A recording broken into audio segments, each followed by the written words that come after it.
Hi friends, ఈరోజు ప్రతి కుటుంబంలోని భార్యాభర్త చూడవలసిన కథ గురించి తెలుసుకుందాం. బహు సుందరంగా ఉంటుంది అంజలి. చిన్న వయసులోనే పెళ్ళైపోయింది. భర్త శ్రీధర్ పెళ్లి నాటికి చిన్న ఉద్యోగంలో ఉండేవాడు. అప్పుడు అది టెంపరీ పోస్టు. పగలనక రాత్రనక కష్టపడేవాడు. అతనిది పెద్ద కుటుంబం. వాళ్ళందరూ పల్లెటూరులో, అతను పట్నంలో భార్యతో చిన్న ఇంట్లో కాపురం ఉంటున్నాడు. అతని కష్టాన్ని గుర్తించి మేనేజ్మెంట్ వాళ్ళు అతన్ని ఉద్యోగంలో పర్మనెంట్ చేశారు. ఇంటి గురించి, ఆరోగ్యం గురించి కూడా పట్టించుకోకుండా పనిచేశాడు. జీతానికి జీతమే కాకుండా ఓవర్ టైం చేసినందుకు కూడా పేమెంట్ అందేది. తన ఇంటి ఖర్చులకి కొంత ఉంచుకొని మిగిలింది తన కుటుంబానికి పంపేవాడు. డాబా మీద చిన్న గది, దాన్ని ఆనుకుని వంటిల్లు, ఆ తర్వాత దూరంగా బాత్రూమ్, టాయిలెట్. బాత్రూంలో స్నానం చేసి గదిలోకి రావాలంటే మధ్యలో ఓపెన్ డాబా. అంజలికి అది ఇబ్బందిగా ఉంది. స్నానం చేసి పొడిచీర ఒంటికి చుట్టుకుని పరుగులాంటి నడకతో గదిలోకి వస్తుంది. బాత్రూంలో పూర్తిగా చీర కట్టుకోవడానికి అవకాశం లేదు. చుట్టూ డాబా ఇల్లు. అప్పుడప్పుడు ఆమెనే గమనిస్తున్న డేగ కళ్ళు. సగం కప్పిన ఆమె ఒంటి మీద గుచ్చుకునే చూపులకి ఆమె సిగ్గుతో చచ్చిపోతోంది. ఒంటి మీద నీటి బిందువులు ఆ వేడివేడి చూపులకి కాగి ఆవిరైపోతాయి. అయినా ఆమె నిస్సహాయరాయలు. భర్త ఉదయం 6 గంటలకి డ్యూటీకి వెళితే మళ్ళీ అర్ధరాత్రికి కానీ ఇంటికి తిరిగి రాడు. ఆమె రోజంతా ఇంట్లో ఒంటరిగా ఉండిపోవడమే. పట్నవాసం ఆమెకి కొత్త. ఆమె ఎప్పుడూ ఒంటరిగా బయటికి వెళ్ళింది లేదు.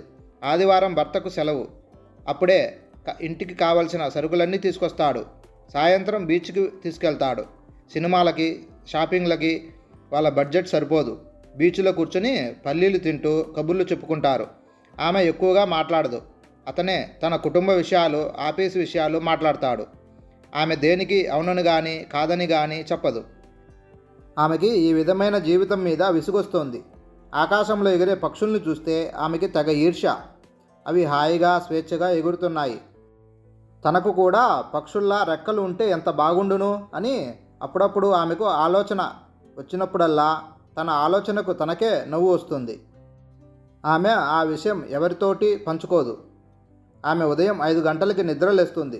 ఇల్లు తుడిచి కాఫీకి నీళ్లు పడేసి వెళ్ళి మొహం కడుక్కుంటుంది. పాలవాడు పాలు పోసి వెళ్ళిపోతాడు. కాఫీ కలిపి భర్తకి టిఫిన్ తయారు చేస్తుంది. ఈలోగా ఆమె భర్త శ్రీధర్ నిద్రలేచి పరుగున తయారవుతాడు. అతను వెళ్ళే వరకు ఆమెకి ఊపిరాడదు. అతను వెళ్ళిన తర్వాత తీరిగ్గా ఆమె స్నానం చేసి అతనికి డబ్బాలో పెట్టగా మిగిలిన టిఫిన్ తను తింటుంది. ఆ తర్వాత ఆమెకి ఏమి చేయాలో తోచదు. పూజలు, పునస్కారాల మీద ఆమెకి నమ్మకం లేదు. వంటింట్లో మూల ఉన్న దేవుడి దగ్గర దీపం పెడుతుంది. ఆ తర్వాత నెమ్మదిగా కూర తరిగిన వంట అయిందని అనిపిస్తుంది. అది కూడా తన ఒక్కదానికే 2 పూటలకి సరిపోయేలా ఉదయమే వండుకుంటుంది. తన భర్త ఒక ఆదివారం మాత్రమే ఇంట్లో భోజనం చేస్తాడు. వంట పూర్తి అయిపోయిన తర్వాత తినే వరకు ఆమెకి కాలక్షేపం వాళ్ళ గదిలో ఉన్న కిటికీనే. అందులోంచి ఆమె ప్రపంచాన్ని చూస్తుంది. విసుగు వస్తే పక్కనే ఉన్న మంచం మీద పడుకుంటుంది. ఇంట్లో కనీసం టీవీ కూడా లేదు. ఆమెని ఓ 2 కళ్ళు ఎదురింటి డాబా గదిలోంచి గమనిస్తున్నట్టు ఆమెకు తెలియదు. ఆమె ప్రతి కదలిక అతనికి తెలుస్తోంది. ఆమె దినచర్యని అతను అవపోసన పట్టేశాడు. అతని వయసు 25. అతను ఉదయం పూట వాళ్ళ డాబా మీద ఎక్సర్సైజ్ చేస్తాడు. అది ఒకరోజు ఆమె కంటపడింది. ఆమె నిద్రలేచి యథాలాపంగా ఆ డాబా వైపు చూసింది. అప్పుడతడు వాళ్ళ డాబా మీద ఎక్సర్సైజ్ చేస్తున్నాడు. ఒంటి మీద చిన్న నిక్కర్ మాత్రమే ఉంది. తెల్లవారుజామున కాబట్టి ఎవరూ అది గమనించే వేళ కాదు. కాళ్ళు చేతులు ఎక్సర్సైజ్ చేయబట్టి కండలు తీసున్నాయి. పొడుగాటి మనిషి. అలసిన శరీరం మీద చెమట బిందువులు. అప్పుడే ఉదయిస్తున్న సూర్యకిరణాలు కాంతికి మెరుస్తున్నాయి. ఆమె కొద్దిసేపు చూసి వంటింట్లోకి వెళ్ళిపోయింది. ఆ మర్నాడు రోజు కన్నా ముందుగా నిద్రలేచి గది కిటికీలోంచి ఆ ఎదురింటి డాబా వైపు చూసింది. అప్పటికే అతను తన దినచర్య మొదలుపెట్టేశాడు. అర్ధరాత్రి అలసిపోయి ఇంటికి వచ్చి పడుకున్న తన భర్త శ్రీధర్ని ఆ ఎదురింటి డాబా మీద వ్యక్తితో పోల్చి చూసింది. ఒంటి మీద కేవలం లుంగీ మాత్రమే ఉన్న తన భర్త శరీరం వైపు చూసింది. ఏదో చెప్పలేని భావం ఆమె కళ్ళల్లో కనిపించింది. ఆ రోజు నుండి ఆమె దినచర్య మరో అరగంట ముందు మొదలైంది. ఆమె మామూలు టైంకే గదిలోంచి వంటింట్లోకి వెళ్తోంది. ఒకరోజు హఠాత్తుగా అతని కళ్ళు ఆ ఇంటి కిటికీలోంచి తొంగి చూస్తున్న ఆమె మీద పడ్డాయి. వెంటనే ఆమె పక్కకి తప్పుకుంది. 2 రోజులు కిటికీలోంచి తొంగి చూడడం మానేసింది. 3వ రోజు ఆమె ఇక ఆగలేకపోయింది. అతను ఎక్సర్సైజ్ చేస్తూ చెయ్యి ఊపాడు. అది ఆమె గమనించింది, కానీ అది పట్టించుకోకుండా లోనికి వెళ్ళిపోయింది. అయినా దొంగచూపులు చూడడం మానలేదు. అతడు ఉండే ఇంటి డాబా పిట్టగోడకి వీళ్ళ డాబా పిట్టగోడకి మధ్య 3 అంగుళాల దూరమే ఉంది. ఆ మర్నాడు అతను పిట్టగోడ దగ్గరికి వచ్చి చెయ్యి ఊపాడు. అప్పటికే అంజలి భర్త ఆఫీస్కి వెళ్ళిపోయాడు. అతని చేతుల్లో ఆమె జాకెట్లున్నాయి. అతను అవి పట్టుకున్న తీరు ఆమెకి తను 2 భుజాల మీద చేతులు వేసినట్టు అనిపించింది. సిగ్గుతో ఆమె ఒళ్ళు చచ్చిపోయింది. తీగ మీద క్లిబ్బులు పెట్టి ఆరవేసిన జాకెట్లు అతని చేతిలోకి ఎలా వచ్చాయో అర్థం కాలేదు. వెళ్ళి తీసుకోక తప్పదు.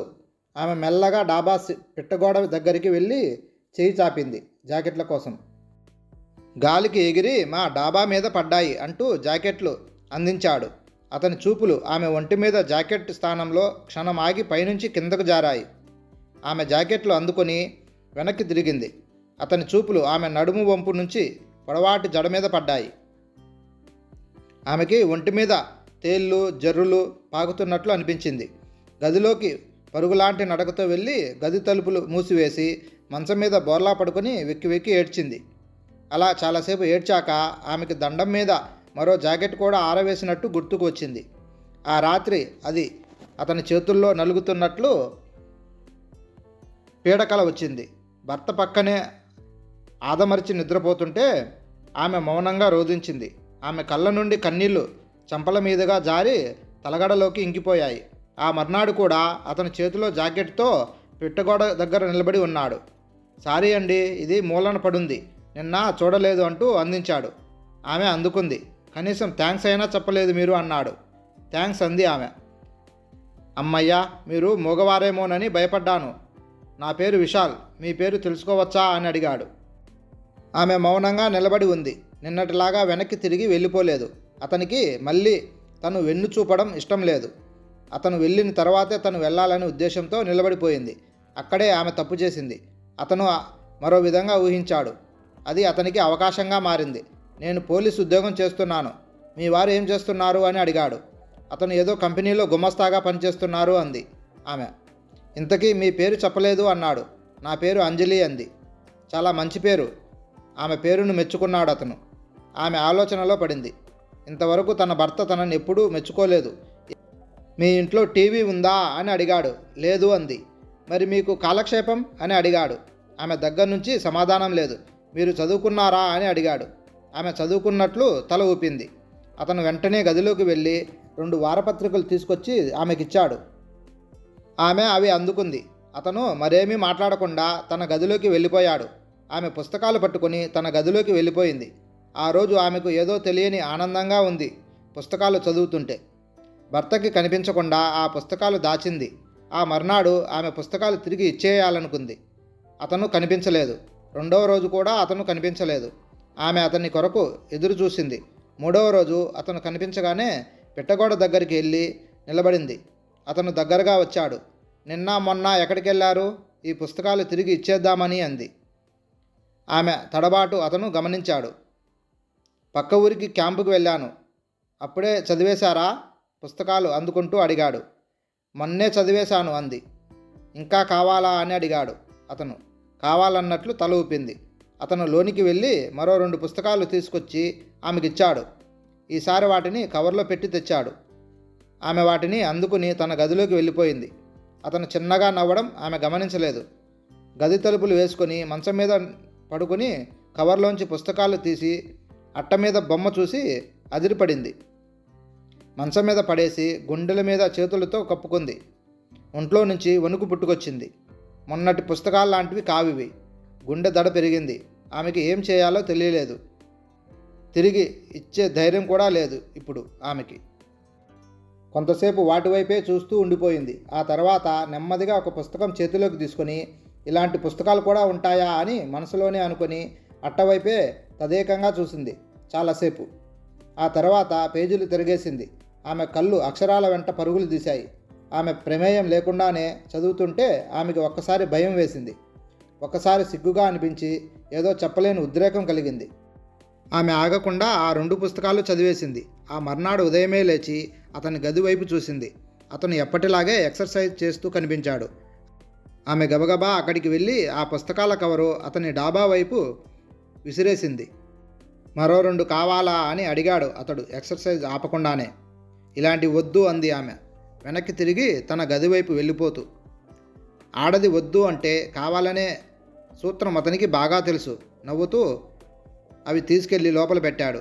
ఆ మర్నాడు ఆమె భర్త వెళ్ళిపోయాక అతను మరో 2 పుస్తకాల కవర్లో పెట్టి పిట్టగోడ దగ్గరకు వచ్చాడు. ఇలాంటి వద్దన్నానా అంది ఆమె. అతను పుస్తకాలు చెయ్యి చాపాడు. ఆమె వద్దంటూనే అందుకుంది. అప్పుడు ఆమె చెయ్యి కావాలనే అతను తాకాడు. ఏదో షాక్ కొట్టినట్టు ఫీల్ అయింది ఆమె.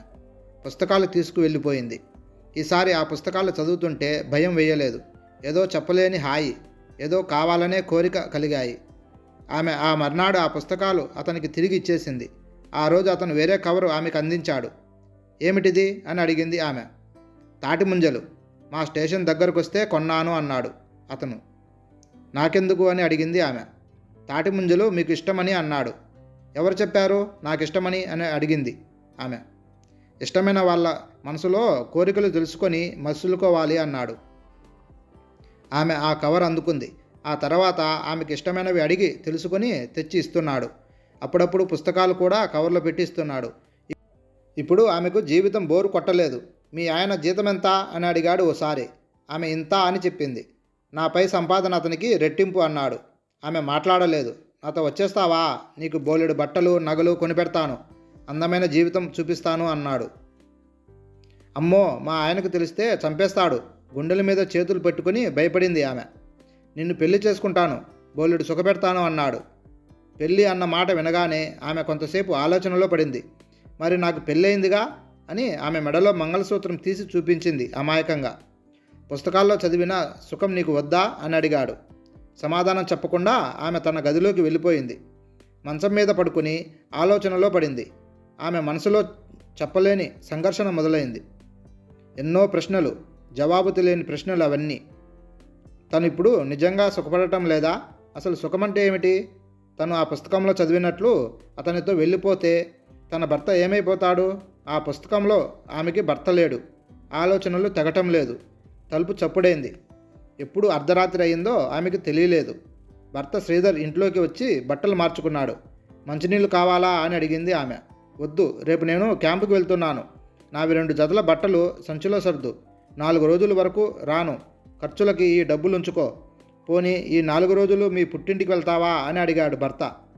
వెళ్ళను అంది ఆమె. సరే, నీ ఇష్టమని అతను పడుకున్నాడు. ఆమెకి చాలాసేపటి వరకు నిద్ర రాలేదు. ఏవో రకరకాలైన ఆలోచనలు ఆమెని నిద్రపోనివ్వలేదు.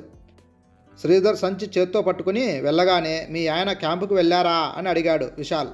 అవును అంది ఆమె. ఏమీ ఆలోచించావు అని అడిగాడు విశాల్. దేని గురించి అని అడిగింది ఆమె. అదే మన పెళ్లి విషయం అన్నాడు. నాకా? మళ్ళీ పెళ్ళా? ఆశ్చర్యంగా అడిగింది. మళ్ళీ మొదటికొచ్చావా? హాయిగా మన ఇద్దరం ఎక్కడికైనా వెళ్ళి పెళ్లి చేసుకుని సుఖపడదాం. మీ ఆయనకు వచ్చే ఆ జీతంతో మీ ఆయన నిన్ను సుఖపెట్టలేడు. రేపు రాత్రి నేను డ్యూటీ నుండి రాగానే వెళ్ళిపోదాం. నువ్వు 4 జతల బట్టలు సంచిలో సర్దుకొని ఉండు. మన పెళ్ళయ్యాక నేను ఈ ఊరు నుంచి బదిలీకి పెట్టుకుంటాను వేరే ఊరికి. అప్పుడు మనిద్దరం హాయిగా అక్కడే ఉండొచ్చు, సరేనా అన్నాడు. ఆమెకి మరో మాటకి అవకాశం ఇవ్వకుండా వెళ్ళిపోయాడు అక్కడి నుంచి. ఆమె మళ్ళీ ఆలోచనలో పడింది. ఆమెకి పదే పదే ఆ పుస్తకాల్లోని కథలే తలంపులోకి వస్తున్నాయి. ఆ మర్నాడు రాత్రి అతను పిట్టగోడ దూకి ఆమె గదిలోకి వచ్చేశాడు. నువ్వు ఇంకా తయారవ్వలేదా? తొందరగా పదా, అవతల ట్రైన్కి టైం అవుతుంది అంటూ హడావిడి పెట్టి ఆమె బట్టలు అతడే సర్దేశాడు. ఆమె చెయ్యి పట్టుకుని బయటకు నడిచాడు. ఆమెకి మరో ఆలోచన చేయడానికి అవకాశం ఇవ్వలేదు. అతని వెంట నడిచింది. రైల్వే స్టేషన్లో జనం ఎక్కువగా ఉన్నారు. నువ్వు ఇక్కడే కూర్చో, నేను తినడానికి ఏమైనా తీసుకువస్తాను. మనం ఎక్కవలసిన రైలు కొద్దిసేపట్లో వస్తుందని చెప్పారు అంటూ అతను తన బ్యాగు భుజానికి తగిలించుకొని వెళ్ళాడు. ఆమె దిక్కులు చూస్తోంది. ఆమెకి భయంగానే ఉంది. ఆమె చేస్తున్నది తప్పో రైటో నిర్ణయించుకోలేకపోతోంది. ఇంతలో ఏదో రైలు వచ్చి ఆగింది. ఆ రైల్లోంచి దిగిన భర్తను చూసి ఆమె గుండె ఒక్కసారి వేగంగా కొట్టుకుంది. అతను తనని చూడలేదు. వడివడిగా బయటకు నడిచిపోతున్నాడు. జనంలోంచి విశాల్ వెళ్ళిన వైపే చూసింది. విశాల్ చేతిలో ఏవో పొట్లాలు పట్టుకొని ఇటువైపే వస్తున్నాడు. తనకి ఇప్పుడు ఏది ఆలోచించుకునే సమయం లేదు. తను ఎంత పెద్ద తప్పు చేసిందో తెలిసి వచ్చింది. అందుకని తను వచ్చిన దారి వెంబడే భర్త కన్నా ముందే ఇంటికి వెళ్ళిపోయింది. భర్త ఇంటికి వచ్చాక, ఏమండి, మనం వెంటనే ఈ ఇల్లు వదిలేసి వేరే ఇంటికి వెళ్దామండి అంది. ఏమైంది నీకు అన్నాడు. జరిగిన సంఘటన మొత్తం చెప్పి ఇక్కడ పరిస్థితులు సరిగా లేవు, మనం ఇక్కడ ఉండకూడదు అని చెప్పి భర్తను ఒప్పించి అక్కడి నుంచి వేరే చోట ఇల్లు అద్దెకు తీసుకొని వెళ్ళిపోయారు. హాయ్ ఫ్రెండ్స్, ఈ కథ మీకు నచ్చినట్లయితే please like and subscribe friends.